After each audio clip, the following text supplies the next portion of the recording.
केवल नाम के पीछे बिश्नोई लगाने से हम बिश्नोई नहीं बन जाते। कि जिसके साथ में उसका विवाह हुआ है, इसमें के लिए पैसा लेने के लिए घर में लड़ाई झगड़े करते हुए उन्हें थोड़ी शर्म करनी चाहिए कि अपने ही समाज की इज्जत आप सब लोग उछालने के अंदर लगे रहते हैं।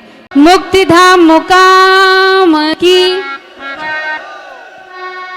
गत पिछले कई दिनों से संस्कृति सेवा धाम में कार्यक्रम चल रहा था, काफ़ी व्यस्ततम, परंतु मातृशक्ति की बात कहने के लिए इस मंच पर मुझे आना पड़ा कि माताओं की कुछ बातें मैं रख सकूं। गुरु महाराज जाम्बू जी की कृपा से लगभग 550 वर्ष हो गए हैं। हमारे समाज के 29 नियमों का गुरु महाराज जाम्बू जी ने समराथल धोरे पर विक्रम संवत 1542 में कार्तिक वदी अष्टमी के दिन यज्ञ किया, पाल किया और इस बिश्नोई पंथ की स्थापना करी। 5 शताब्दी बीत गई और इस शताब्दी के बीचते हुए बीच में अंग्रेज़ों का भी राज आया, मुगलों का भी राज आया। और विचार करना कि हमारे पूर्वजों ने जहाँ मुसलमानों का राज आया होगा, किस प्रकार से उन्हें प्रताड़ित किया जाना शुरू किया होगा, फिर भी उन्होंने अपने धर्म को बचाए रखा, अपने कर्मों को बचाए रखा कि हमारे 29 नियमों पर चल सके, मांस का सेवन ना करे। तो ये हमारे लिए अत्यंत सौभाग्य की बात है कि आज भी हम गुरु महाराज के जाम्बू जी के नियमों पर चल रहे हैं। परंतु बदलते समय के साथ में धीरे धीरे जैसे समय बदल रहा है, लोगों का रहन सहन आधुनिक युग में थोड़ा बदल गया है। इसीलिए मैं आपसे ये निवेदन करने के लिए आई हूँ, क्योंकि बहुत दूर दराज से कई लोग पैदल चलकर आए हैं, पैरों में छाले भी पड़ गए होंगे, कई लोग रेलगाड़ियों में, कई लोग गाड़ियों में बड़ी दूर दूर से यात्रा करके आए हैं। परंतु इस यात्रा का उद्देश्य क्या है, एक बार ये विचार ज़रूर करना कि ऐसा नहीं कि मेला लग रहा है, सभी लोग जा रहे हैं तो हम भी साथ में चल पड़ते हैं। यहाँ किस उद्देश्य से आए हैं कि इस धाम को मुक्ति धाम कहा जाता है। इस धाम में आने से मन पवित्र हो जाता है, इस धाम में आने से गुरु महाराज की ऐसी कृपा प्राप्त होती है कि जीवन बदल जाता है। और इस आधुनिक युग में लोग किसी भी पद पर हो, कितने भी बड़े जीवन में व्यापारी हो, पर जो भी इस गुरु महाराज के दरबार में आता है, कोई छोटा बड़ा नहीं, कोई ऊंच नीच नहीं, सभी लोग आकर गुरु महाराज के दरबार में झुक जाते हैं। यही गुरु महाराज की कृपा है और यही इस दरबार की महिमा है। इसलिए इस दरबार में आए हैं तो गुरु महाराज जाम्बू जी ने जो धर्म बताए हैं, अगर हम उस धर्म पर नहीं चले तो एक दिन ये हमारे समाज का जो महानता है वो कैसे बचेगी। क्योंकि शास्त्रों में लिखा है कि धर्मो रक्षति रक्षता धर्मो हंति हंत। अगर हम धर्म की रक्षा करेंगे तो धर्म हमारी भी रक्षा करेगा। और यदि हम अपने धर्म से भूल गए, अपने धर्म से चूक गए, तो एक दिन हम भी जीवन के राह से डगमगा जाएंगे और हमारा जीवन बुराई की ओर चल पड़ेगा। इसलिए यहाँ पर आए हैं इतनी दूर दराज से, तो आपके अंदर क्या अवगुण है, किसी एकांत स्थान पर बैठकर ये विचार करना। क्योंकि कल मेला और ज़्यादा बढ़ेगा, लोगों की भीड़ में एक दूसरे को धक्का मुक्की भीड़, ऐसे माहौल में अपना समय व्यर्थ ना गंवाएं, बल्कि गुरु महाराज जाम्बू जी ने इस सुंदर हरी कंकेड़ियों के बीच में जो लीलाएं करी है, इस मुक्तिधाम मुकाम समराथल धोरे के आसपास जो लीलाएं करी है, किसी हरी कंकेड़ी के नीचे बैठकर विचार करना कि जो जाम्बू जी ने सुंदर जीवन दिया है, उसमें क्या मैं सही मायने में गुरु महाराज का अनुयायी हूँ। क्योंकि काफ़ी समय से मैं देखती आ रही हूँ कि सोशल मीडिया पर कई बार कुछ बुरी घटनाएं होती है, जिस पर बिश्नोइयों का अखबारों में या फिर न्यूज़ में नाम आता है, तो पूरा समाज मिलकर इसके प्रति करता है ऐसा व्यवहार कि हमारा बिश्नोई नाम ना लिखा जाए। तो मैं समाज से ये भी निवेदन करूंगी कि मीडिया में नाम ना आए, इसके लिए जो ऐसे गलत काम करने वाले लोग हैं, इनके प्रति भी सब समाज वालों को मिलकर पहले आवाज़ उठानी चाहिए कि कोई भी ऐसा गलत काम ना करे जिससे समाज का नाम कहीं उछलने की नौबत भी आए। और मेरा आप सब लोगों से यही निवेदन है कि केवल नाम के पीछे बिश्नोई लगाने से हम बिश्नोई नहीं बन जाते। हम अपने आप को बिश्नोई कहते हैं, परंतु मेले आया और कोई मैयंग अतेगढ़ तोड़ ले, कोई भौरिया तोड़ ले, कोई किंग अगेना छीन कर भाग जावे, कोई किसी की जेब काट ले, फिर इस मेले में आने का क्या फ़ायदा। अपने आप को बिश्नोई कहते हैं तो कम से कम बिश्नोइयों के कुछ गुण तो अंदर होने चाहिए। और ये बात मैं नहीं कह रही कि हम बिश्नोई हैं कि नहीं, ये बात गुरु महाराज जाम्बू जी ने कही कि उत्तम कुली का उत्तम न होएबा कारण क्रिया सारू। उत्तम कुल में जन्म लेने से कोई उत्तम नहीं होता है, हमारे कर्म उत्तम होने चाहिए। इसलिए इस स्थान पर आकर किसी के अंदर भी कोई भी अवगुण हो, उस अवगुण को छोड़ने का प्रयास करना और कुछ अच्छा गुण इस मुक्ति धाम में आकर धारण करके जाना, तभी आपका इस मेले में आना सफल होगा। अन्यथा इतनी दूर से आए हैं, इसका कोई फायदा नहीं। तो जरूर सभी लोग ये संकल्प लेकर जाएं। कोई किसी भी प्रकार का नशा करता हो, कोई किसी प्रकार की बुरी आदत हो, उस बुरी आदत को छोड़ने का संकल्प करें। क्योंकि आज मैं देख रही हूँ कि नशे की प्रवृत्ति इतनी ज़्यादा बढ़ गई है। बहुत सौभाग्य की बात है, बहुत खुशी की बात है कि अखिल भारतीय बिश्नोई महासभा दिन रात एक करके, दिन रात मेहनत करके इस मुक्ति धाम मुकाम और सामाजिक स्तर के जहाँ भी मंदिर हैं, हर क्षेत्रों में इनका सौंदर्य बढ़ा रही है। परंतु मैं महासभा से ये निवेदन करूँगी कि एक बार मैंने बड़ों से सुना है कि रामानंद जी गुरुजी ने नशा मुक्ति का आंदोलन चलाया था। तो मैं पूरे समाज से, महासभा से ये निवेदन करूँगी कि फिर से इसमें एक मुक्ति का नशा जो कर रहे हैं, इसमें एक मुक्ति का आंदोलन चलाने की बहुत ज़्यादा आवश्यकता है।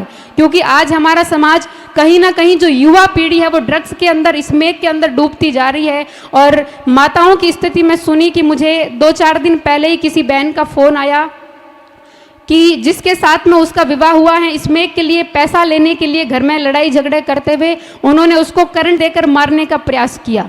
इसीलिए मुझे आज इस मंच पर आना पड़ा कि हमारे समाज की ऐसी स्थिति हो गई है, जो कुरीतियाँ बढ़ रही है, उसका सबसे बड़ा कारण है नशा। और ये सौंदर्य तो जिस प्रकार से बढ़ रहा है वो बहुत अच्छी बात है, परंतु समाज की जो मुख्य नींव है उसको मजबूत करना ज़रूरी है। उस मुख्य नींव को बढ़ाना बहुत ज़्यादा ज़रूरी है कि कहीं ना कहीं जो कमी आ रही है उस कमी को हम सुधार सके। जो भी ड्रग्स, नशे, स्मैक इत्यादि ले रहे हैं उसके लिए एक संगठन बनाया जाए, हर गांव-गांव में, हर नगर में, हर शहर में, और बड़े से लेकर छोटे स्तर तक ऐसा संगठन बनाया जाए कि किसी भी गाँव में कोई भी नशा करता हो, कैसी बच्चों की संगति है, उनके खिलाफ सभी लोग मिलकर आंदोलन करें, सभी लोग मिलकर नशा मुक्ति के कैंप लगाएं, ताकि हमारे समाज का सौंदर्य तब बढ़ेगा जब समाज में सही मायने में 29 नियमों का पालन होगा। इसलिए आप सभी लोग यही संकल्प लेकर जाएं कि कोई भी किसी प्रकार का नशा करता हो तो उस नशे को छोड़ने का प्रयास करें। और एक निवेदन मैंने पिछली बार भी आपसे किया था कि आप जो सोशल मीडिया का प्रयोग करते हैं, पिछले कुछ 1 साल में मेले के बाद में फिर से कई सारी घटनाएं हुई जिसमें बहन बेटियों की इज्जत आप सब लोग सोशल मीडिया पर उछालते हैं। एक बार विचार करना चाहिए, थोड़ी शर्म करनी चाहिए कि अपने ही समाज की इज्जत आप सब लोग उछालने के अंदर लगे रहते हैं। कम से कम ये विचार करना कि अगर आपके घर की बहन बेटी की बात होती तो आप क्या उसे इसी प्रकार से उछालते। इसलिए सोशल मीडिया का सकारात्मक प्रयोग करिए। किसी भी संत की बात हो, किसी भी समाज की बात हो, किसी भी बहन बेटी की बात हो, उसे अपने घर की बात समझकर जितना हो सके ढकने की, रोकने का प्रयास करें। क्योंकि एक इज्जत उछलती है तो पूरे समाज की बदनामी दूसरे समाजों में भी होती है। तो सोशल मीडिया का प्रयोग सावधानी से और सही प्रकार से करें जिससे समाज की इज्जत पर कोई भी आंक ना आए। दूसरा, मेरा एक बहन बेटियों से भी बहुत थोड़ा निवेदन है कि पिछली बार मैंने बहन बेटियों से कहा था कि कहीं भी घर परिवार के लोग बाहर पढ़ने के लिए भेजते हैं तो आप जितना हो सके सही रहने का प्रयास करें, क्योंकि आपके आधारित पूरे गांव की बहन बेटियों को आंका जाता है। परंतु मुझे कुछ बहनों ने कहा कि आप खुद एक बालिका होकर बालिकाओं के लिए ऐसा कैसे बोल सकते हैं। परंतु मैंने जो बात बोली वो किसी के समझने के अंदर हो सकता है कि परेशानी हो, परंतु जो बात कही वो इस प्रकार से कही कि अगर कोई बेटी एक गलत कदम उठाती है तो गांव की, शहर की हजारों बेटियों को रोका जाता है कि उस बेटी ने ऐसा काम किया तो आप भी अपनी बेटियों को बाहर पढ़ने के लिए ना भेजें। और मैं देखा कि मेले के अंदर भी कई बहन बेटियां जींस पहनकर आ रही है। देखिए, मैं पैंट शर्ट पहनने के खिलाफ नहीं हूँ, क्योंकि जिस प्रकार से विद्यालय का एक ड्रेस होता है, आप कॉलेज में जाते हैं तो उस प्रकार का ड्रेस पहन सकते हैं। परंतु जहाँ पर धार्मिक स्थल है, जहाँ पर सामाजिक स्थल है, गांव में कोई कार्यक्रम हो, तब आपका पहनावा ठीक होना चाहिए। ये सभी माता पिताओं को थोड़ा ध्यान देना चाहिए। अगर यहाँ पर मैं जींस पहनकर खड़ी होती तो शायद आप मेरी बात नहीं सुनते। आप बात को समझ रहे होंगे। बड़े बुजुर्गों से निवेदन है कि बेटियों से कहें कि जहाँ सामाजिक कार्यक्रम हो, जहाँ मंदिर के कार्यक्रम हो, कम से कम वहाँ पर जिस प्रकार की व्यवस्था हो उस प्रकार का पहनावा रखें ताकि समाज की इज्जत सही प्रकार से बनी रहे। और महासभा बहुत अच्छा काम कर रही है और उसी के साथ में जो हमारा सेवक दल है गंगानगर से, हरियाणा, पंजाब से, वो दिन रात एक करके इस मेले को लाखों की संख्या में जो भक्त आए हैं, इनकी सारी व्यवस्थाओं को बहुत सुंदर तरीके से बनाए हुए। इसलिए मैं बहुत बहुत धन्यवाद करूंगी सभी सेवक दल के सभी लोगों को कि वो दिन रात एक करके इस मेले को सफल बना रहे हैं। और इस मेले में आए हुए सभी लोगों से निवेदन है कि यहाँ आए हैं तो गुरु महाराज जाम्बू जी के नियमों को अपना कर जाना, क्योंकि जाम्बो जी ने कहा कि गुणिया महाराज सुगुणा चेला, मैं सुगुणा का दास हूं। जो गुरु महाराज के नियमों पर चलता है, जो गुरु महाराज की बातों पर चलता है, वही सही मायने में गुरु महाराज का चेला, उनका अनुयायी कहलाने के योग्य हैं। इसलिए अपने दिल के भीतर, अपने हृदय के भीतर ये झांकने का प्रयास करना कि हमारे अंदर जो अवगुण हैं उनको छोड़ें। समाज में जितनी भी कुरीतियाँ बढ़ रही है, विवाह टूट रहे हैं, उनके प्रति उनका कारण क्या है? सबसे मुख्य कारण है नशा और नासमझी। तो जितना हो सके नशे के खिलाफ आप लोग बढ़ चढ़कर ऐसा कोई उपाय करें, ऐसा संगठन बनाए कि वहाँ पर नशा मुक्ति का कार्यक्रम किया जाए और इसमें जैसी कुरीति को रोकें। क्योंकि युवा पीढ़ी, हम देख रहे हैं कि शिक्षा के लिए समराथल फाउंडेशन बहुत अच्छा कार्य कर रहा है। पर्यावरण के लिए पिछले समय में काफ़ी सारे आंदोलन हुए और इस मंदिर की शोभा बढ़ाने के लिए सौंदर्य कार्य भी महासभा बहुत अधिक कर रही है। परंतु जो मुख्य बात है कि हमारे समाज की जो कुरीतियाँ बढ़ रही है, समाज का जो आचरण बदल रहा है, समाज का जो व्यवहार बदल रहा है, उस चरित्र का निर्माण करना, उस चरित्र का सौंदर्य बढ़ाना, वो सबसे अधिक महत्वपूर्ण बात है। क्योंकि स्वामी विवेकानंद जी ने कहा है कि चाहे व्यक्ति धनवान ना हो, चाहे व्यक्ति गुणवान ना हो, चाहे व्यक्ति रूपवान ना हो, परंतु उसका चरित्र ठीक होना बहुत आवश्यक है। इसलिए समाज का चरित्र, समाज का आचरण, समाज का व्यवहार ठीक होना सबसे अधिक महत्वपूर्ण है। तो आप सभी से निवेदन है कि नशे के प्रति, कुरीतियों के प्रति महत्वपूर्ण ध्यान देकर इस सौंदर्य को पहले बढ़ाया जाए। इसी के साथ मैं अपनी वाणी को विराम देती हूँ। बहुत बहुत धन्यवाद, आप सभी लोगों ने मन से मेरी बात को सुना। बोले श्री गुरु जम्भेश्वर भगवान की।